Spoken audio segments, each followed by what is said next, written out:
Hey guys, my name's JD, welcome to my channel Domesticals. As my YouTube debut, I've decided to do a video for the Ugly Duckling Challenge hosted by Cory over at Desert DIY. Now, the idea of the challenge is to take an old broken piece of furniture that's ugly and transform it into something new and beautiful. So that's what we're going to do today. So let's jump right into it. Okay, so here's the piece I'm going to be working on today. It's an old bedside table made of pine, and as you can see it's quite dated and is very, very dirty. I believe it was left outside before I got my hands on it. Now I've had it for quite a while, I've just not been sure what to do with it, and I think I'm going to keep it in my living room just as a bit of storage. And as you can see it's quite mucky, and even now as I'm scratching at the paint the layers are coming off, but we're going to get into cleaning it. I'm going in with a bit of washing up liquid as a degreaser with some warm water and a sponge, and I'm just going to give the entire thing a thorough cleaning, making sure I've got every little last bit of grime off of it.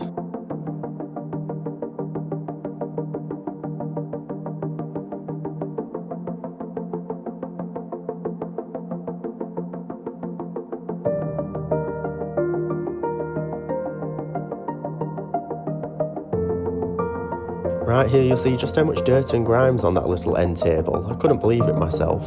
And let's be a reminder to always wash your pieces before starting.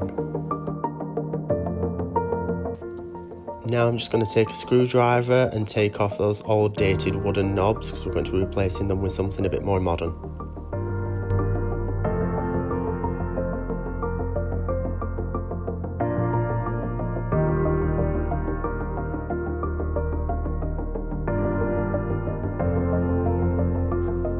I'm going to be taking some of Bartoline's wood filler to try and fill in the grooves on the panelled sides a little bit, and to also just fill in any dinks and scrapes and bits where the joints might look a bit shabby.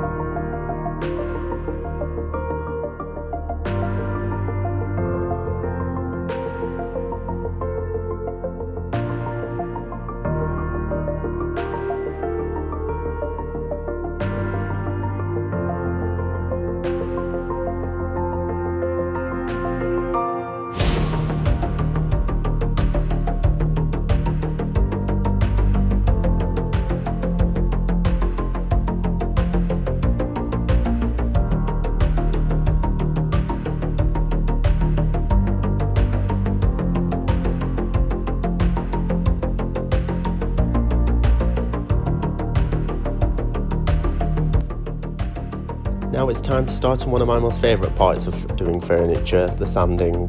Taking the piece outside, and I've started with a 120 grit on my mouse sander. I'm just going to give it a good sand all over and try and get off as much paint as I can. And then I'll go in with a 220 grit afterwards and just smooth it all out.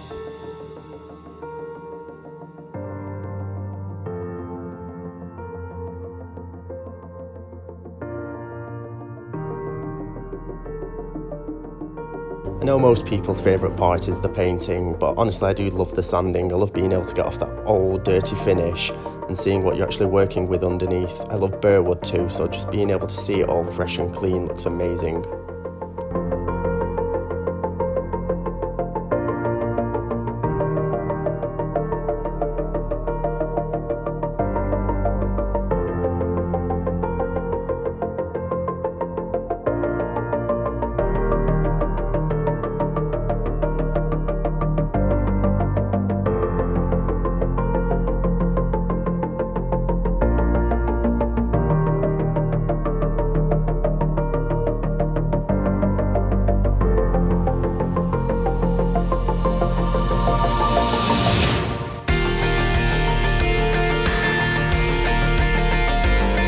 Here you can see I've stopped, and that's because I took a break because my neighbour had come round for a chat and to see what I was actually doing. So I informed him on what I was working on, and then we had a nice chat about the weather and then the Queen, you know, typical British conversations. And then I got back to work.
And here I am giving the same treatment to the drawer fronts as well. Unfortunately, I lost a little bit of footage at first from getting the original paint off, but here's the footage of me doing the 220 grit.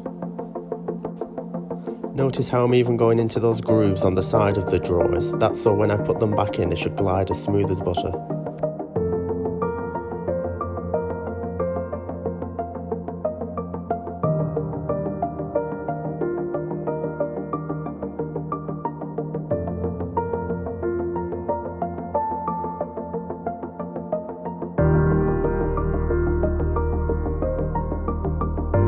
We've come to the part where it's time to put some colour back into it. Here I'm going in with Little Fur's interior wood dye in the stain dark walnut.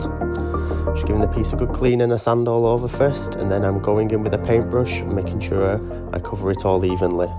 I wait for it to dry and then I repeat.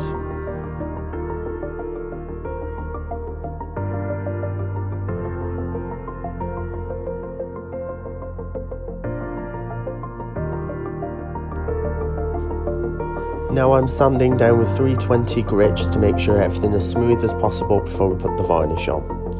Here I'm working with the Rustin's polyurethane varnish in satin clear. I'm just taking a small foam brush, dipping it in lightly and then brushing it over with smooth light coats.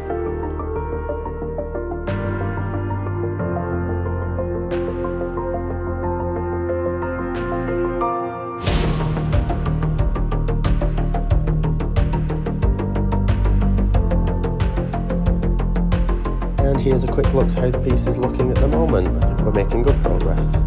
And now it's time to finally paint. I'm using a chalk paint by Hemway in the colour Racing Car Green. And here I'm just taking it to the sink to add a little bit of water to thin it down to try and reduce the amount of streaks in the woodwork. Now I'm removing the drawers, getting my paint ready and going in with a brush and trying to give it a smooth, even coat everywhere. Not too fussed with the beginning coat because it will get sanded down and eventually covered up smoother.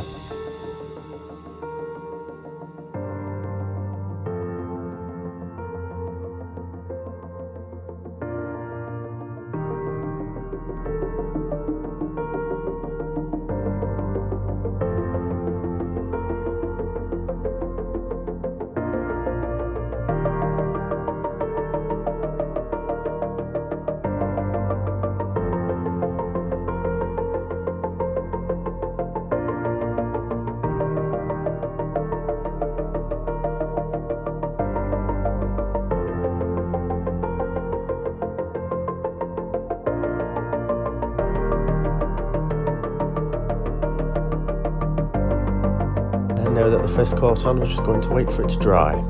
Once it's dry, give it a quick sand everywhere and wipe down with a damp cloth to make sure there's no little bits left on, and start on with the second coat.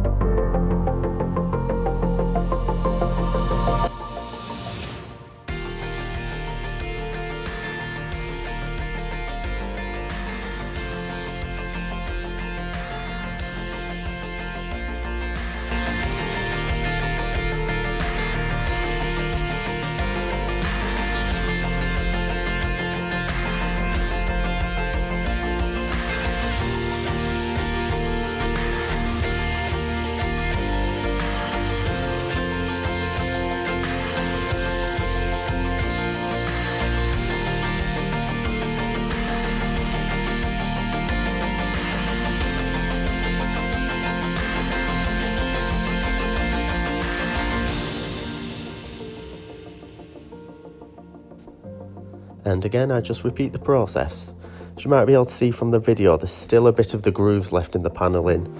Ideally, I should have given it another round of filler and sanding, but unfortunately I'd run out, and this is just going to be sat in a corner and you won't see the panels in my room. So no harm done in the end.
Now we're going to have a go at adding some detail to the drawer fronts. I'm going to do this with stenciling, and now I'm working out the pattern I would like to do with tape. You'll see at first I wasn't entirely sure which way I was going to go with the paint, so I ended up using double the tape. Then I figured it out in the end. Decided upon the design I'd liked and then put it in place and used a craft knife to cut out the excess tape.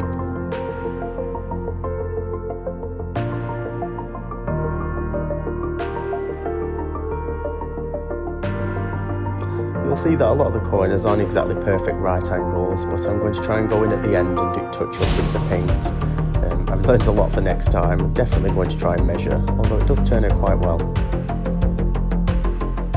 I'm going in with Rust-Oleum's Painter's Touch in Antique Gold, and I'm just taking a foam brush and dabbing it into the pattern.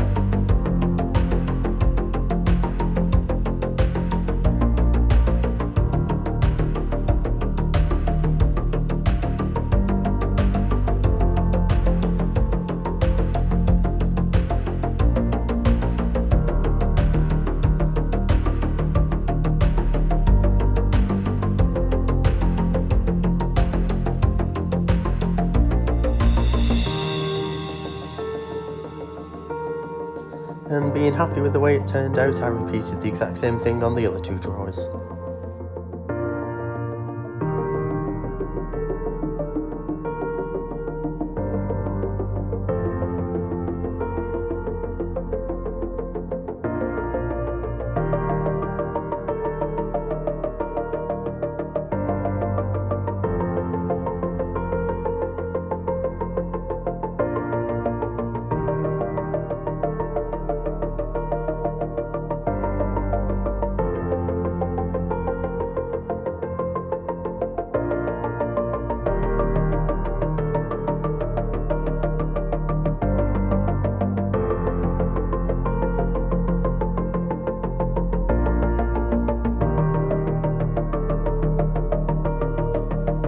And this is what the drawers look like when they're all complete and next to each other. I really enjoy it. I love the colour as well against the worn wood and the reflective metallic of the paint. And I'm going to repeat that same gold stenciling along the top, although I'm going to make the gold banding a little bit thicker, seeing as there's more space to work with. Still not measuring, and honestly it's a miracle it turned out as symmetrical as it did, but next time I'll definitely be measuring.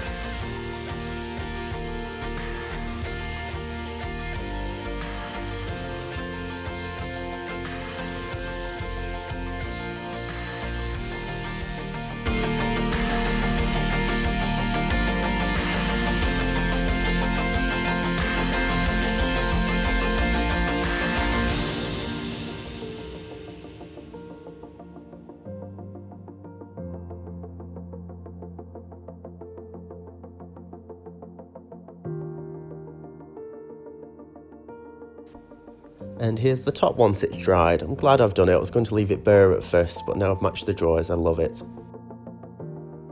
I'm going in with some fine sandpaper for a quick sand of the glides to make sure the drawers go in smoothly and just try neatening up a bit. I didn't get all the paint off because you're not going to see it once the drawers are in, and it's just going to be sat in my room, so I'm not too bothered by it. I'm going to be using one of my favourite products ever that I use all over my house and my woods. It's an orange oil wood polish by Lakeland. It just hydrates the wood perfectly and it smells beautiful. The entire house smells like fresh oranges.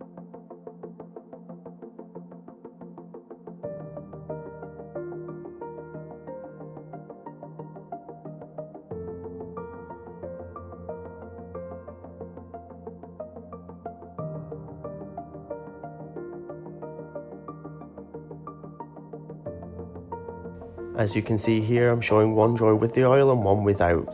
The one on the left with the oil just looks a lot more nourished.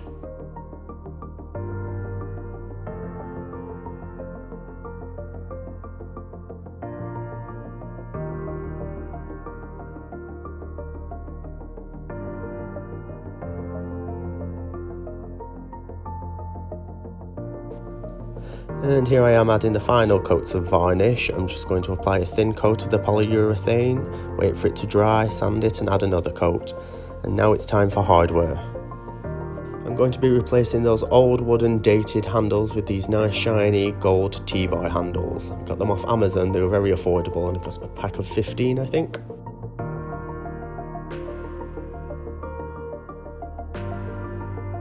And so I can protect the chalk paint and be able to wipe it down if it does get dirty or dusty. I'm just going in with a spray matte varnish. I let this dry and then do a couple more coats on it. And with that I am finished. Let's take a look at how it used to look. Old, dated, dirty and dingy. And now, bright, clean, beautiful if I do say so myself. I'm really happy with the way this has turned out. It's going to look beautiful just sat in the corner of my living room, and it's great to have more storage. I think I've got a desk that I'm going to match with it, I think. But I love the colours, I love the warmth of the wood with the green, and I just think it's beautiful. But let me know what you guys think. Obviously I'm no expert in these matters, but I am genuinely happy with the way it turns out. And if you have any advice for any future flips I'll be doing, please leave a comment down below, it'd be greatly appreciated. Yeah, so here it is guys, let me know what you think about it. I'm really happy with it and I think I've fulfilled the challenges of the brief and I've turned this ugly duckling into a beautiful little swan. I'd just like to say thank you to Cory over at Desert DIY again for hosting this challenge. It's been a wonderful experience for me and I hope to take part in many more in the future. So yeah guys, that's it for me this week. If you enjoyed my video, please like and subscribe as I've got a few more coming out in the near future. I've already got the next one lined up and it's going to go in my bedroom and it's going to be beautiful. Yeah, so that's it for me now. Bye.